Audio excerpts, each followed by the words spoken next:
Memorias de una orca, del escritor portugués José María Essa de Queiroz, cuento publicado en 1873. Memorias de una orca. De un modo sobrenatural llegó a mí la noticia de la existencia de este papel, donde una pobre orca podrida y negra relataba algunas cosas de su historia. Esta orca procuraba escribir sus trágicas memorias. Debían ser profundos testimonios sobre la vida. Como árbol, nadie conocía tan bien el misterio de la naturaleza. Como orca, nadie conocía mejor al hombre. Nadie puede ser tan espontáneo y genuino como el hombre que se retuerce al extremo de una cuerda, a no ser ese otro que se le sube a los hombros. Por desgracia, la pobre orca se pudrió y murió. Entre los apuntes que dejó, los menos completos son estos que transcribo, resumen de sus dolores, vaga apariencia de gritos instintivos. Si ella hubiera podido escribir su vida compleja, llena de sangre y de tristezas. Es hora de que sepamos, por fin, cuál es la opinión que la vasta naturaleza, montes, árboles y aguas, tiene del hombre imperceptible. Tal vez este sentimiento me lleve algún día a publicar papeles que guardo avaramente y que son las memorias de un átomo y las notas de viaje de una raíz de ciprés. Así discurre el fragmento que copio y que es tan solo el prólogo de las memorias. Pertenezco a una antigua estirpe de robles, raza austera y fuerte, que ya en la antigüedad dejaba caer de sus ramas pensamientos para Platón. Era una familia hospitalaria e histórica. Ella había dado vida a navíos para la ruta tenebrosa de las Indias, lanzas para los alucinados de las cruzadas y vigas para los techos sencillos y aromáticos que cobijaron a Savonarola, Spinoza y Lutero. Mi padre, olvidando las altas tradiciones sonoras y su linaje vegetal, tuvo una vida inerte y profana. No respetaba las morales antiguas, ni la ideal tradición religiosa, ni los deberes de la historia. Era un árbol materialista. Lo habían pervertido los enciclopedistas de la vegetación. Carecía de fe, de alma, de Dios. Profesaba la religión del sol, de la savia y del agua. Era el gran libertino de la selva pensante. En verano no bien sentía la fermentación vívida de las savias. Cantaba agitándose al sol. Cobijaba los grandes conciertos de pájaros bohemios. Escupía la lluvia sobre el pueblo encorvado y humilde de las hierbas y de las plantas, y por la noche, en el abrazo de las hiedras lascivas, roncaba bajo el silencio estelar. Cuando llegaba el invierno, con la pasividad animal de un mendigo, alzaba hacia la impasible ironía del azul sus brazos flacos y suplicantes. Por eso nosotros, sus hijos, no fuimos felices en la vida vegetal. Uno de mis hermanos fue llevado para convertirse en tablado de payasos, rama contemplativa y romántica. Todas las noches iba a ser pisada por la burla, por el escarnio, por la farsa, por el hambre. La otra rama, llena de vida, de sol, de polvo, recia, solitaria de la vida, luchadora contra los vientos y las nieves, fue arrancada de nosotros, para ir a ser cuaderna de una barca. Yo, el más digno de lástima, acabé en orca. Desde pequeño fui triste y compasivo. Tenía grandes amistades en la selva. Yo solo quería el bien, la risa, la sana dilatación de las fibras y de las almas.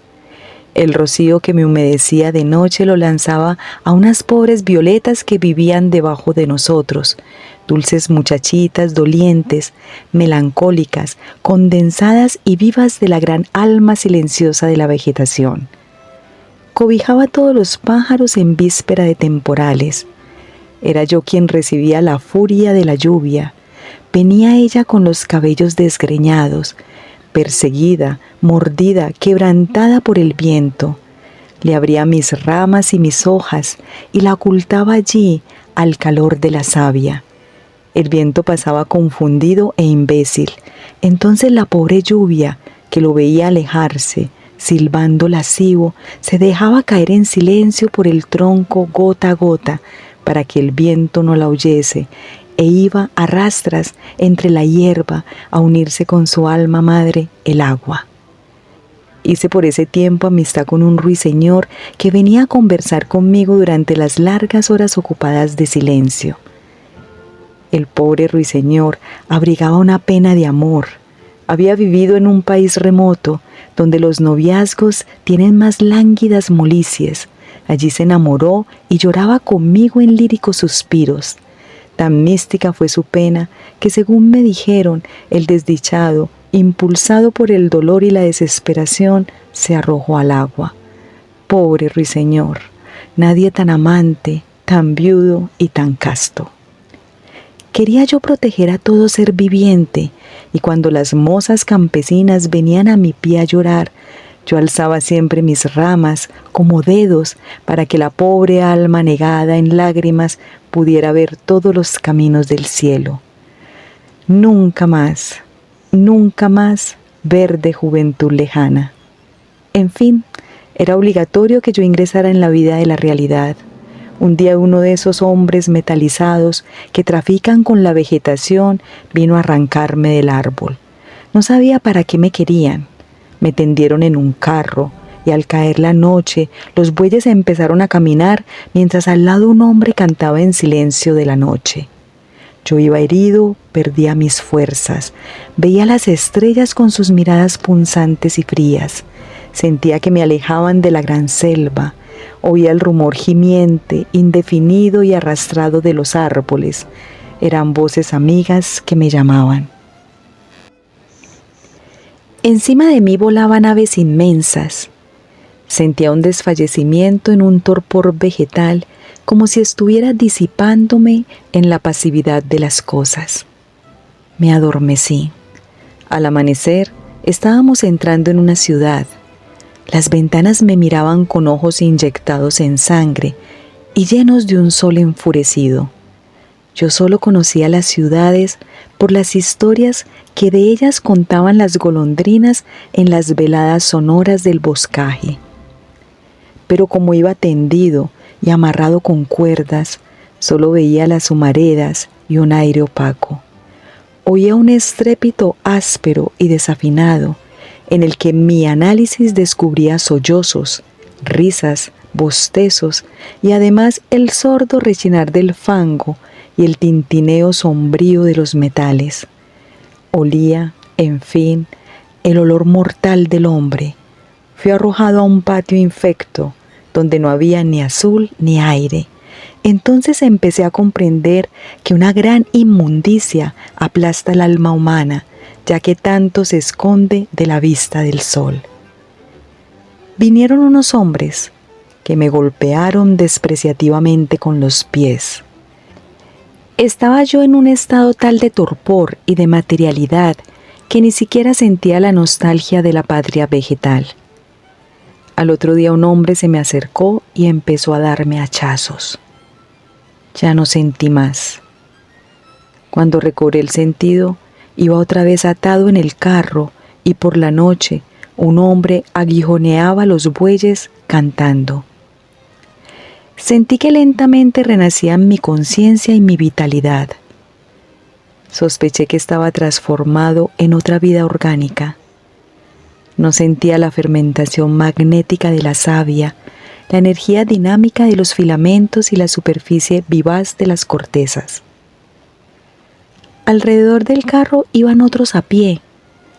Bajo la blancura silenciosa y compasiva de la luna, me invadió una nostalgia infinita de los campos, del olor del heno, de las aves, de las hierbas, de toda la gran alma vivificadora de Dios que se mueve entre la enramada.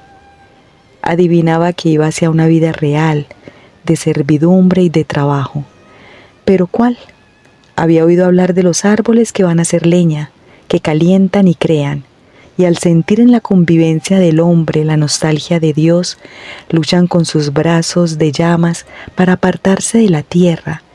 Estas se disipan en la augusta transfiguración del humo, pasan a ser nubes, se remontan a la intimidad de las estrellas, a vivir en la serenidad blanca y altiva de los inmortales y a percibir los pasos de Dios. Alguien me había hablado de los que van a ser vigas de la casa del hombre. Esos felices y privilegiados oyen en la penumbra amorosa y dulce el estallido de los besos y de las risas. Son amados, vestidos, lavados, se apoyan sobre ellos los cuerpos dolorosos de los Cristos. Son los de la pasión humana. Sienten la alegría inmensa y orgullosa de los que protegen y risas infantiles, los suspiros de amor, confidencias, desahogos, elegías de la voz, todo lo que les hace recordar los murmullos del agua, el estremecimiento de las hojas, la canción del viento. Toda esa gracia pasa sobre ellos que gozaron ya de la luz de la materia como una inmensa y bondadosa alma. También había oído hablar de los árboles de buen destino, que van a ser mástil de un navío, a percibir el olor de la marejada y a oír las leyendas del temporal, a viajar, a ver, a luchar, a vivir, llevados a través de las aguas, por el infinito, entre radiantes sorpresas, con almas arrancadas del cuerpo que hacen por primera vez el viaje al cielo. ¿Qué iría a hacer yo? Llegamos. Tuve entonces la visión real de mi sino. Iba a ser una horca. Y me quedé inerte, destrozada por la pena. Me levantaron. Quedé sola, tenebrosa en un campo. Había entrado, al fin, en la realidad dura de la vida. Mi destino era matar. Los hombres con sus manos siempre cargadas de cadenas, de cuerdas y de clavos, habían ido a buscar un cómplice entre los robles austeros. Yo iba a ser la eterna compañera de las agonías. Sujetos a mí se balancearían los cadáveres como en otro tiempo las ramas verdes salpicadas de rocío. Mis frutos serían negros, los muertos. Mi rocío sería de sangre. Yo, la compañera de los pájaros, dulces tenores errantes, tendría que oír por siempre las agonías del sollozo, los gemidos del ahogo. Las almas, al partir, se desgarrarían en mis clavos. Yo, hija del árbol del silencio y del misterio religioso, yo llena de augusta alegría, húmeda de rocío, cobijo de los salmos sonoros de la vida, yo, a la que Dios conocía como buena consoladora, tenía que mostrarme cambiada a las nubes, al viento, a mis antiguos camaradas puros y justos. Yo, el árbol vivo de los montes, en intimidad con la podredumbre, en camaradería con el verdugo, sosteniendo alegremente un cadáver por el pescuezo, para que los buitres le arrancaran las carnes. Esto iba yo a hacer. Me quedé yerta e impasible, como en nuestras selvas los lobos cuando sienten que la muerte los acecha. Era la aflicción. A lo lejos se mostraba la ciudad cubierta de niebla. Apareció el sol, a mi alrededor empezó a agruparse la gente. Después, casi desfallecida, oí un rumor de sones tristes, el ruido pesado de los batallones y los cantos dolidos de los religiosos. Entre dos cirios venía un hombre lívido. Entonces, confusamente como en las escenas sin realidad del sueño, sentí un estremecimiento, una gran vibración eléctrica y luego la melodía lúgubre y arrastrada del canto de difuntos. Recobré mis sentidos. Estaba sola. El pueblo se dispersaba bajando hacia los poblados. Nadie.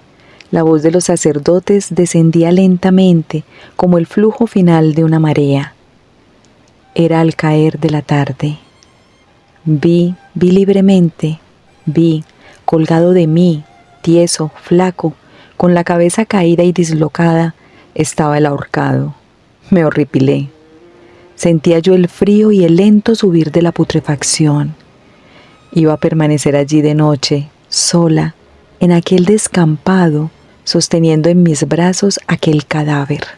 Nadie. El sol se iba, el sol puro. ¿Dónde estaba el alma de aquel cadáver? ¿Había partido ya?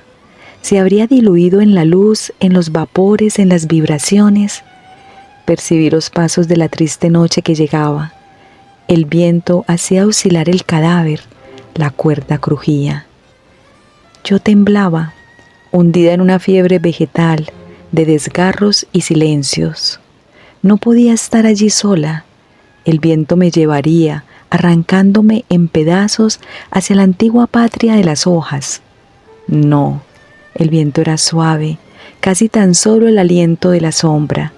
Había llegado entonces el tiempo en que la gran naturaleza, la naturaleza religiosa, quedaba abandonada a las fieras humanas.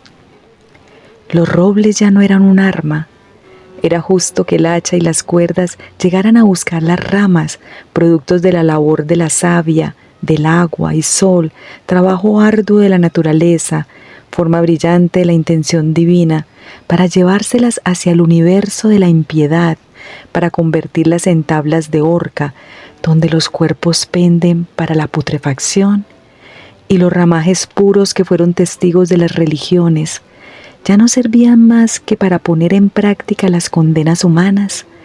Servían solamente para sostener las cuerdas que para sus cabriolas usan los saltambiques y en las que los condenados se retuercen. No podía ser. Pesaba sobre la naturaleza una fatalidad infame. Las almas de los muertos, que saben el secreto y comprenden la vida vegetal, encontrarían grotesco que los árboles, después de haber sido colocados por Dios en la selva, con los brazos abiertos para bendecir la tierra y el agua, fuesen arrastrados hacia las ciudades y obligados por el hombre a extender el brazo de la horca para bendecir a los verdugos. Y después de sustentar ramos de verdor, que son los hilos misteriosos sumergidos en el azul con los que Dios apresa la tierra, iban a servir de sostén a las cuerdas de la horca, que son las cintas infames con las que el hombre se une a la podredumbre. No, si las raíces de los cipreses contaban aquello en casa de los muertos, harían estallar de risa la sepultura. Así hablaba yo en la soledad. Caía la noche, lenta y fatal. El cadáver se balanceaba al viento. Empecé a oír aletazos. Volaban sombras sobre mí, eran los buitres. Se posaron, sentía el roce de sus plumas inmundas, afilaban los picos en mi cuerpo, se colgaban ruidosos, clavándome las garras. Uno se posó en el cadáver y empezó a picotearle la cara. Dentro de mí estallaron los sollozos. Pedí a Dios que me pudriese de repente. Había sido un árbol de las selvas al que los vientos hablaban. Servía ahora para afilar los picos de los buitres y para que los hombres colgasen de mí cadáveres como viejos ropajes de carne en harapos. Oh Dios mío, sollocé también. No quiero ser un monumento de tortura. He sido fuente de alimento y no quiero matar. Fui amiga del labrador y no quiero alianzas con el sepulturero. El mundo vegetal posee una ignorancia sacra, la del sol, del rocío y de las estrellas. Angélicos, buenos y malos son por igual cuerpos intocables para la gran madre naturaleza, noble y caritativa. Oh Dios, libérame de este mal del hombre, tan feroz y tan hondo, que se trasciende a sí mismo, que horada la propia naturaleza y hasta llega a herirte a ti en tu mundo celestial. Oh Dios, el cielo azul me brindó cada mañana la frescura del rocío, la tibieza fecundante, la belleza inmaterial y fluyente de lo blanco, la transformación a través de la luz, todo lo bueno, todo lo grácil, todo lo sano. No permitas que mañana muestre a cambio, ante su primera mirada, este cadáver desgarrado. Pero Dios dormía en sus paraísos de luz. 3 años viví en estas angustias. Ahorqué a un hombre, un pensador, un político, criatura del bien y de la verdad, alma bella, pletórica de las formas del ideal, defensor de la luz. Fue vencido y ahorcado. Ahorqué a un hombre que había amado a una mujer, que había huido con ella. Su crimen era el amor, al que Platón llamó misterio y al que Jesús llamó ley. El aparato jurídico castigó la fatalidad magnética de la afinidad de las almas y corrigió a Dios con la horca. Ahorqué también a un ladrón. Este hombre era también obrero, tenía mujer, hijos, hermanos y madre. En el invierno quedó sin trabajo, sin fuego, sin pan. Invadido por una nerviosa desesperación, robó. Fue ahorcado a la puesta de sol. Los buitres no acudieron. El cuerpo llegó a la tierra limpio, puro y sano. Era un pobre cuerpo que había sucumbido porque lo apreté con rigor, como el alma había sucumbido por colmarla y engrandecerla a Dios. Ahorqué a 20. Los buitres me conocían. La naturaleza veía el dolor dentro de mí. No me despreció. El sol me otorgaba su luz espléndida. Las nubes venían a arrastrar sobre mí su blanda desnudez. El viento me refería cosas de la vida de la selva que yo había abandonado. La vegetación inclinaba con ternura sus frondas para saludarme. Dios me enviaba el rocío, ese frescor que era promesa de un perdón del mundo natural. Envejecí. Aparecieron las arrugas oscuras. El gran mundo vegetal, al percibir cómo me enfriaba, me envió a mí sus vestidos de hiedra. Los buitres no volvieron y también desaparecieron los verdugos. Me sentía penetrada de la antigua paz de la naturaleza divina. Las flores que me habían evitado volvieron a nacer a mi alrededor como amigas verdes y confiadas. La naturaleza parecía consolarme. Sentía la llegada de la podredumbre. Un día de nieblas y vientos me dejé caer tristemente al suelo entre la hierba y la humedad y empecé a morir en silencio. Los musgos de las hierbas me cubrieron y comencé a percibir que me diluía en la materia inmensa, como en un dulzor ilimitado. El cuerpo se me enfría, tengo conciencia de que poco a poco dejo de ser pudrición para transformarme en tierra. Voy, oh tierra, adiós.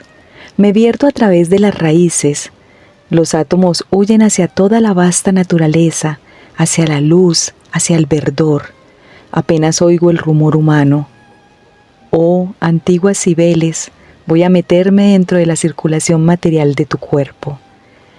Veo aún vagamente la apariencia humana como una confusión de ideas, de deseos, de desalientos, entre los cuales pasan cadáveres transparentes bailando. Apenas te veo, oh mal humano. En medio de la vasta felicidad difusa del azul, eras solo como un hilo de sangre. Las floraciones, como vidas ávidas, comienzan a aplastarme. ¿No es cierto que allá abajo, aún en el poniente, los buitres hacen el inventario del cuerpo humano? Oh materia, absórbeme. Adiós, hasta nunca más, tierra infame y augusta. Veo ya que los astros, como lágrimas, atraviesan la faz del cielo. ¿Quién llora así? Me siento ya disuelta en la vida formidable de la tierra. Oh mundo oscuro, de barro y oro, que eres un astro en el infinito adiós. Adiós, te dejo en herencia mi cuerda podrida. Fin. José María Essa de Queiroz nació en 1845, escritor portugués, máximo representante de la novela realista y naturalista de su país. Se graduó en leyes y se dedicó al periodismo y a las actividades diplomáticas. Romántico de formación, cultivó la perfección formal y se abocó a la sátira y a la ironía. Entre sus obras destacan El crimen del padre Amaro, 1875, y El primo Basilio, 1878. Essa de Queiroz es la figura fundamental de la novela portuguesa del siglo XIX. Sus primeros textos, aparecidos en la Gaceta de Portugal en forma de folletín, sorprendieron y escandalizaron por su novedad. Su obra se inscribe en el realismo posromántico y se caracteriza por la búsqueda de un ideal de justicia y de conciencia social. Esa de Queiroz concibe la literatura como un instrumento para arrancar a Portugal de su retraso endémico. En sus palabras, se trata de la negación del arte por el arte.